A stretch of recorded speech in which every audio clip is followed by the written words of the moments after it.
কোনো এক সময়ের কথা, একজন জেলের একটা ছোট্ট পুত্র ছিল।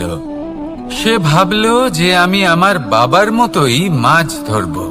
তখন সে একটা লাঠি নিল, তাতে দড়ি বাঁধল, আর সেই দড়ির মুখে যে কাঁটা বিঁধে থাকে তাতে চারা ঝুলিয়ে জলে ফেললো আর বসে থাকলো। কিছু সময় পরে জলে একটি তরঙ্গ দেখা গেল। ও বুঝতে পারল খুব বড় একটা মাছ ফাঁদে পড়েছে। ও বল প্রয়োগ করলো, সেটা টানার চেষ্টা করলো।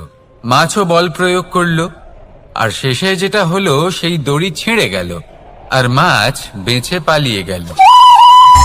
দেখুন, ও অনেক চেষ্টা করলো কিন্তু অসফল হলো। কখনো অধিক বল প্রয়োগ করলো, আবার কখনো কম বল, কিন্তু কিছুতেই সফল হলো না।